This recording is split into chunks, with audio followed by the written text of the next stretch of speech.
Hey, thanks for checking out Nuts and Bolts with Tone. Welcome to my channel. Today we have an unfortunate vehicle to come back. It is a 2008 6.4 liter Powerstroke that came in initially smoking. So after inspection, I found it had some coolant leaks. I found it had some oil leaks. The front crank seal was leaking, and it had codes for injectors. Two balance codes on driver's side bank, 2 and 8. So I cranked over the engine like I always do on a Powerstroke, and it cranked over even and smooth with no indication of a mechanical failure. So we went forward to do injectors. So when I pulled off the turbo crossover and the fuel cooler, I found that the impeller was completely seized on that side of the turbo.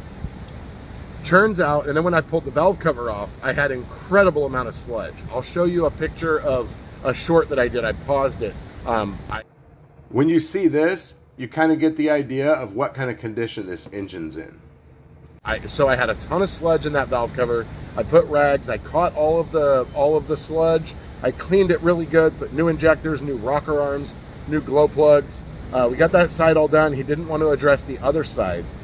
Then there was an issue with the crank seal. We found a nick in the crankshaft. We recommended an engine. Customer declined. It was already too much money anyways, and putting an engine in it was just even more expensive.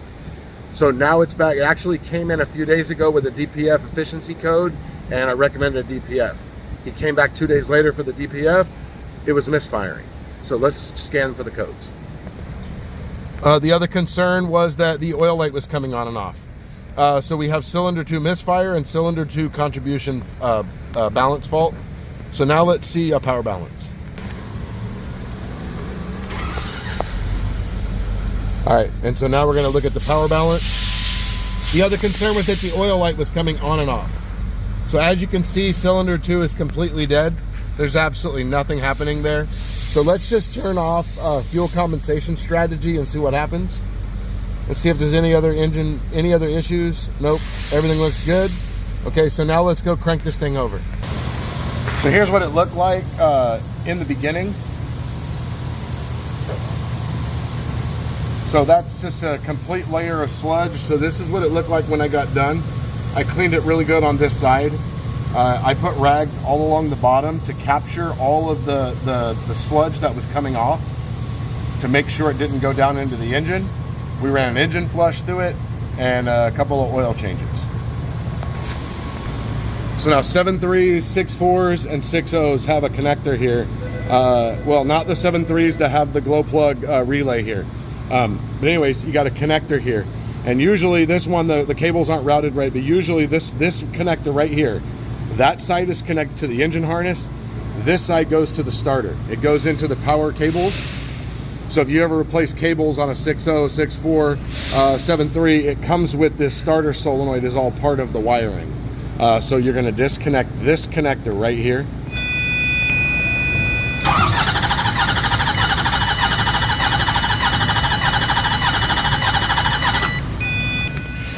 So now that cranking over, what you want to hear is crank, crank, crank, crank, crank, crank, crank, crank, crank. What you don't want to hear is what we just heard. Crank, crank, crank, crank, crank, crank, crank, crank, a very distinct one cylinder missing. We already know it's number 2.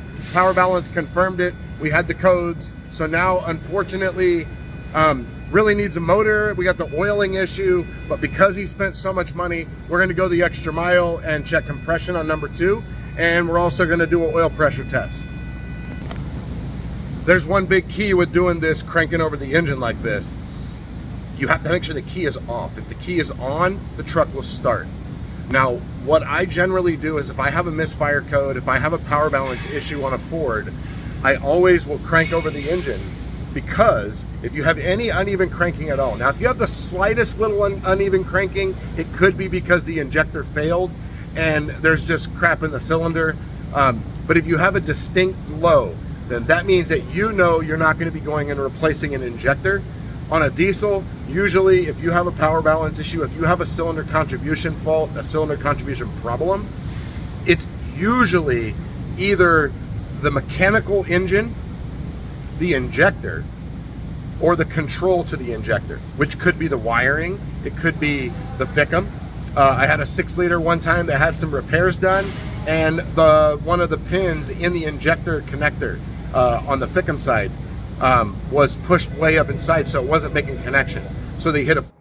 So you can see that top left pin is pushed way in, so it wasn't making contact with the injector. A bump, and then all of a sudden that cylinder started misfiring. So those are the three things. But generally, if you have a mechanical, if your mechanical is sound, it is most of the time the injector. So now let's go ahead and get in here and do a compression test. So here's the engine here. So this is bank 2. Bank 1 is where cylinder 1 is. Bank 2 is where cylinder 2 is. And so we're going to go after the front cylinder on the driver's side. Initially it was this one and this one. Those two are common to fail. I've seen those two fail, bust holes in pistons, things like that. So now let's go ahead and we got to get in here. We got to get this wheel well out and pull this glow plug out and get access to cylinder 2. And then you're also going to need a compression tester to be able to test for this. All right, so we got the number 2 glow plug out right here. Got the snap-on compression gauge. Got a power probe set up. All right, here we go. Go ahead. Yep. Do it again. 0 compression. Just like I suspected. Thank you. So this is pretty exciting. This doesn't normally happen. Normally when we have something like this where it just completely loses a cylinder and we have oil pressure issues and things like that, where we wouldn't actually repair the engine because we don't do full engine rebuilds, and this one would need a complete engine rebuild due to oil pressure, no compression on number 2, the incredible amount of sludge. So the customer, since he spent a lot of money in the first time doing injectors and rockers on the driver's side, which is where we have no compression, and then I mean the turbo, he did all that work. He wants to know what happened as far as why does he not have compression on number 2. So we're going to go in here. I need to remove the valve cover, and we're going to pull the glow plug out, try to borescope the cylinder. We're going to see if we have a hole in the piston or if we lost the cam. So let's get started. So step 1 to this is we're going to go ahead and that's a Porsche Panamera over there running. Sounds pretty cool, except for it's a base model. Anyways, we're going to drain the coolant. We're going to go ahead and take this degas bottle out, take this battery out right here. We need to get the fuel cooler out here so we can pull this valve cover off. So I got the fuel cooler off here. I just want to look at this turbo because this thing had a lot of sludge. So I was just wondering what this turbo looks like. Still feels good. Anyways, so here we are. Now we gotta get the valve cover off. So I gotta get the lower bracket off here, get the glow plug harness out, and disconnect this one heater hose here, and then loosen up the back pressure tube down there so I can roll this out of the way and get this valve cover off and see what happened. So now we got to figure out where the compression is going. So I'm going to use the red line detection speed smoke machine, and we're going to use the snap-on compression gauge. We're going to go right into the glow plug hole, and we're going to push air and smoke in and see where the smoke comes out. So earlier I had 5 pounds of air going into the engine. I think it's only getting up to about 3 now, but it doesn't matter because the speed smoke machine produces such a high volume of smoke that we don't need as much pressure because there's so much smoke. And I don't see any smoke coming from the valve train at all. It's only coming from one place. Let's check out where it's coming from. It's going to be hard to see with my LED light. Smoke is hard to see with an LED light. But the speed smoke machine comes with a special light, a rechargeable light that helps you see the smoke perfectly. Look at all that smoke coming out of the exhaust. So all the compression is coming straight out of the exhaust. I set that up with, I got my snap-on diesel compression gauge, and I got my 6-liter adapter here for the glow plug, and just put a rubber hose on the end and put the smoke machine to it. So everything visually looked good. All the smoke was coming out of the exhaust. So next step would be pulling the cylinder head. We're not doing that with the oil issue and the sludge.